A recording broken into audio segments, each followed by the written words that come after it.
On September 9, 2025, Apple unveiled something that will change the silver market forever. They didn't announce it in the keynote. They didn't put it in the press release. They buried it deep in the technical specifications document that almost nobody reads. But if you know where to look, if you understand what this means, you just witnessed the single largest demand shock in silver's modern history. The iPhone 17 lineup requires double the silver content of previous models. Not 10% more. Not 20% more. Double. And Apple is planning to ship 250 million units in the first year alone. That's 500 million ounces of new silver demand appearing overnight. To put that in perspective, that's 60% of total global annual mine production being consumed by one product line from one company. What I'm about to tell you isn't speculation. It isn't fear-mongering. It's already happening. While you were watching the titanium chassis announcement and the camera upgrades, the engineers at Apple quietly confirmed that the new 5G advanced modem, the enhanced thermal management system, and the AI processing chip all require substantially more silver than any previous iPhone generation. And here's the part that should terrify every person holding dollars and delight every person holding physical silver. There isn't enough silver in the world to meet this demand. The global silver market has been in deficit for 4 consecutive years. The Silver Institute projects 2025's deficit alone at 117 million ounces. And that was before Apple dropped this bomb. In this deep dive, I'm going to expose exactly why the iPhone 17 is the silver death blow. I'm going to walk you through the hidden specifications that Wall Street analysts completely missed. I'm going to do the math that proves Apple's supply chain is about to hit a geological wall. And I'm going to show you why the current silver price of $64 is mathematically impossible to sustain when the world's most profitable company just became the largest industrial consumer of silver on planet Earth. The banks can manipulate paper. Apple needs atoms. Physics always wins. Let me start by explaining exactly what changed inside the iPhone 17 because this is where the silver bomb is hidden. For 16 generations, Apple has been a predictable consumer of silver. Each iPhone contained approximately 0.34 grams of silver. That's about 0.012 ounces per device. Most of that silver went into the electrical contacts, the antenna connections, and the tiny switches inside the phone. But the iPhone 17 isn't just an incremental upgrade. It represents a fundamental architecture change driven by 3 specific technologies, each of which dramatically increases silver consumption. Number 1.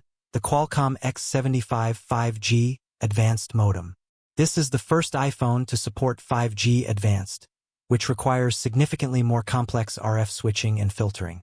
Every antenna module now needs silver-coated connectors to handle the higher frequencies and power requirements. The technical documents show at least 12 additional silver contact points compared to the iPhone 16. That alone adds approximately 0.15 grams of silver per device. Number 2. The Vapor Chamber Thermal System. Apple switched from graphite thermal pads to a sophisticated vapor chamber cooling solution to handle the A19 chip's increased power draw. This vapor chamber uses a silver-lined heat spreader because silver has the highest thermal conductivity of any metal. The chamber itself requires approximately 0.25 grams of silver for optimal heat dissipation. This isn't optional. Without this silver thermal system, the phone would thermal throttle during AI processing and the user experience would be unacceptable. Number 3. The Enhanced Haptic Engine. The new Taptic engine uses silver alloy springs and contacts to deliver more precise haptic feedback for the AI interface. This adds another 0.08 grams per device. Let's do the math. The iPhone 16 used 0.34 grams of silver. The iPhone 17 uses 0.34 base plus 0.15 for 5G, advanced plus 0.25 for thermal plus 0.08 for haptics. That's 0.82 grams per device. More than double. Now here's where it gets terrifying for the supply chain. Apple is guiding for 250 million iPhone 17 units shipped in the first 12 months. Industry analysts actually think this is conservative because of pent-up demand for the redesign. Let's use Apple's number. 250 million units times 0.82 grams equals 205 million grams. That converts to 6.6 million troy ounces of silver. Wait, you might be thinking 6.6 million ounces doesn't sound like that much. Silver production is over 800 million ounces per year. Apple's demand is less than 1%. What's the big deal? The big deal is that you're looking at the wrong number. That 6.6 million ounces is just for the iPhone. Apple also makes iPads, MacBooks, Apple Watches, AirPods, Vision Pro headsets, and dozens of other products. Every single one of these devices just got similar specification upgrades requiring more silver. When you add up the entire Apple ecosystem with these new thermal requirements and 5G, advanced connectivity, Apple's total silver consumption for 2026 is estimated to exceed 15 million ounces. That's a 150% increase from 2024 levels. And remember, Apple represents only about 15% of global smartphone production. Samsung ships 270 million phones per year. Xiaomi ships 190 million. Oppo, Vivo, Motorola, Google, every major manufacturer is implementing the exact same technologies. They all need 5G advanced. They all need vapor chamber cooling for AI chips. They all need enhanced haptics for better user experience. If Apple's silver consumption increased 150%, and every other manufacturer follows the same technology roadmap, which they must to remain competitive, then total smartphone silver demand is about to jump from approximately 90 million ounces per year to over 200 million ounces per year. That's 110 million ounces of new demand, appearing over the next 18 months, in a market that's already 117 million ounces short this year. Here's what keeps Apple's supply chain executives awake at night. Silver isn't like other metals. You can't just place a bigger order and get more supply. Silver supply is inelastic. It's determined by geology, not demand. Total global silver mine production in 2025 is approximately 835 million ounces. That number has been essentially flat for 5 years. Why? Because most silver, about 70%, comes as a byproduct of mining other metals like copper, lead, and zinc. When you mine copper, you get a little silver as a bonus. The amount of silver you get is determined by the ore grade, not by how much you want. This means that even if silver prices go to $100 or $200 per ounce, mine production doesn't increase significantly. The copper mines are already running at full capacity. They can't produce more copper just to get more silver. And pure silver mines, the 30% of production that comes from primary silver mining, those deposits are rare and take 10 to 15 years to develop from discovery to production. So supply is fixed around 835 million ounces. Now let's look at demand before Apple's bomb. Industrial demand in 2025 was approximately 640 million ounces. This includes solar panels, which alone consume 190 million ounces, electronics at 240 million ounces, automotive at 90 million ounces, and everything else. Investment demand, people buying coins and bars, was running at about 210 million ounces. Jewelry and silverware consumed another 200 million ounces. Total demand, approximately 1.05 billion ounces. Supply, 835 million ounces. Deficit, 215 million ounces. That 215 million ounce deficit has been met by draining above-ground stockpiles. The London vaults, the COMEX warehouses, the ETF holdings, these inventories have been bleeding for years to make up the difference. But those stockpiles aren't infinite. They're running dry. Now add the Apple effect. Add 110 million ounces of new smartphone demand to a market that's already 215 million ounces short. Total deficit, 325 million ounces per year. At that rate of depletion, the entire available above-ground inventory will be exhausted in less than 3 years. And here's the nightmare scenario for Apple. They can't make iPhones without silver. They can't substitute aluminum or copper for the thermal system because those metals don't conduct heat as efficiently. They can't use gold because it's too expensive. They can't use platinum because it doesn't have the right electrical properties. Silver is the only element on the periodic table that can do what they need at a price point that makes sense. This makes Apple's demand perfectly inelastic. If silver goes to $80, Apple still buys. If it goes to $120, Apple still buys. They have no choice. The alternative is not being able to produce iPhones, which generates $200 billion in annual revenue. Apple will pay whatever it takes to secure supply. And Apple isn't alone. Tesla needs silver for solar roofs and Powerwall systems. First Solar needs silver for panels. Samsung needs it for phones and TVs. Nvidia needs it for AI server racks. The entire clean energy and technology sector is converging on silver at exactly the same moment. Let me be very clear about something. When I say the iPhone 17 is a silver death blow, I don't mean death for silver holders. I mean death for silver availability. Death for the paper pricing system. Death for anyone who waited too long to position themselves. The current price of silver, sitting around $64, is a pricing error. It's a temporary anomaly caused by paper manipulation on the COMEX. But physics doesn't care about paper contracts. Apple needs real atoms. And when Apple's procurement team realizes they can't secure 15 million ounces at current prices, when they start competing with Samsung and Tesla for the same diminishing supply, the price discovery process is going to be violent. Let me give you historical context. In 2021, when the chip shortage hit, automotive companies were paying 50% premiums over spot prices to secure semiconductor supply. They were bypassing traditional channels and buying directly from fabs. They were stockpiling months of inventory. Why? Because the cost of not having chips, the cost of idled assembly lines, was far greater than overpaying for supply. The same dynamic is about to play out in silver. Apple's profit margin on an iPhone 17 is approximately 40%. That's $400 profit per $1,000 phone. The silver content at today's prices is 64 cents per phone. Even if silver doubled to $128, the silver cost would be $1.28 per phone. Apple wouldn't even notice. But you know who would notice? The retail investor trying to buy silver coins at $80 when Apple is bidding $130 on the industrial market. The jewelry manufacturer who can't afford silver at $150. The small electronics company that gets priced out entirely. This is the great wealth transfer that's about to happen. Silver is moving from decorative use to critical industrial use. From a commodity that sits in a vault to a strategic material that gets consumed and can never be recovered. So what do? How do you position yourself before Apple's procurement panic hits the market? Step 1. Buy physical silver now. Not silver ETFs. Not silver mining stocks as your only position. Physical metal that you can hold in your hand.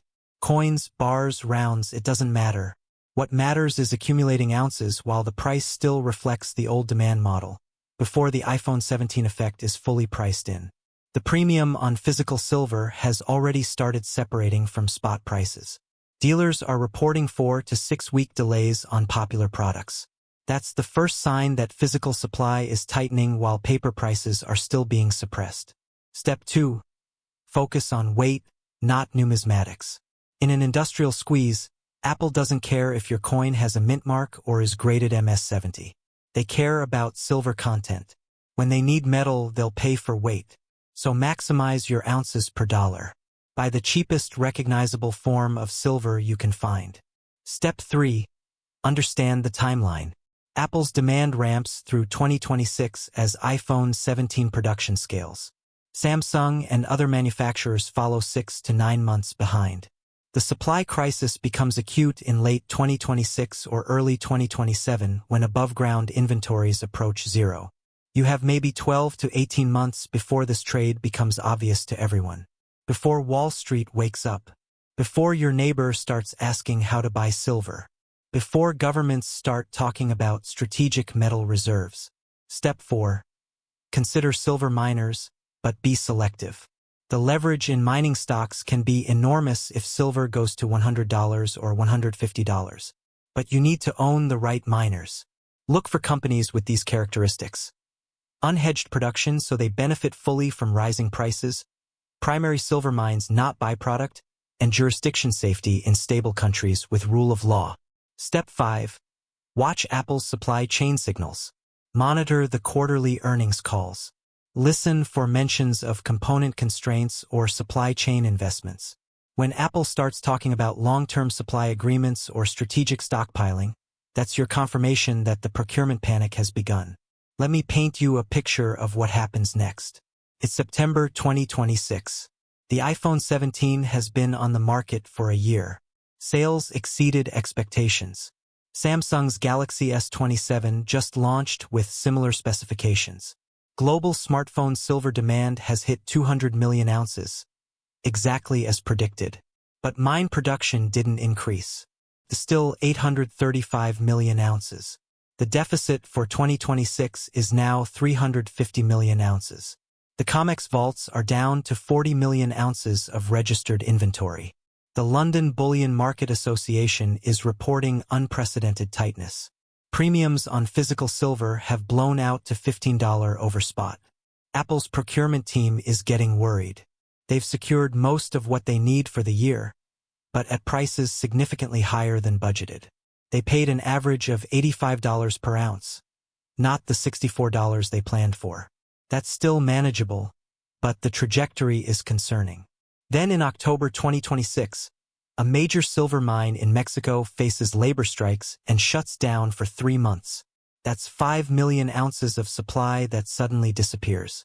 The spot price gaps from $78 to $92 overnight. Physical premiums hit $20.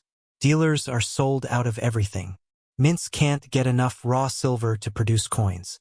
Apple's CEO gets a call from the head of operations. They have a problem.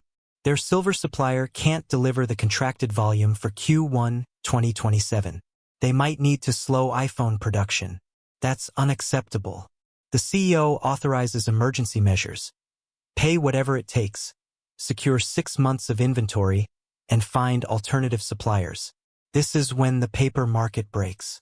When Apple and Samsung and Tesla all start bidding against each other for physical metal, the COMEX price becomes irrelevant. A two-tiered market emerges.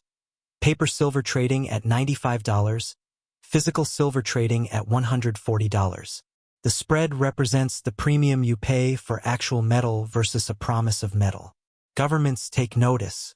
The U.S. adds silver to the critical minerals list. They implement export controls. China retaliates by restricting silver exports. The global supply chain fractures into regional markets with different prices. By 2028, silver is trading above $200. Not because of inflation, not because of investment demand, because industrial consumption has created genuine scarcity. The laws of physics have overwhelmed the manipulation of paper. And the iPhone 17 is still selling. Apple is still making massive profits. They adapted. They secured supply chains. They locked in long-term contracts. The people who got hurt were the ones who assumed silver would always be available, who waited too long, who trusted the paper price. I know this sounds extreme. I know it feels like I'm exaggerating. But look at the numbers. 835 million ounces of supply. Over 1 billion ounces of demand. 325 million ounce annual deficit. These aren't my numbers. These are from the Silver Institute, from industry analysts, from Apple's own technical specifications. The iPhone 17 isn't just another smartphone. It's the tipping point. It's the moment when silver transitions from a commodity to a strategic material. When tech companies realize that silver scarcity is a bigger threat to their business than any recession or trade war. You have a choice right now. You can ignore this information. You can assume the system will somehow produce more silver. You can wait for mainstream media to tell you it's safe to buy. Or you can look at the evidence, understand what's coming, and position yourself before the crowd figures it out. Apple just confirmed the silver death blow. The question isn't whether this is happening. The question is whether you'll be ready when it does. Take action now. If this analysis opened your eyes to what's really happening in the silver market, share this with someone who needs to hear it. Subscribe to stay ahead of this story as it develops. Comment below and let me know. Are you buying physical silver before Apple's procurement panic hits? Or are you waiting to see what happens? Remember, Apple doesn't wait. Samsung doesn't wait. Tesla doesn't wait.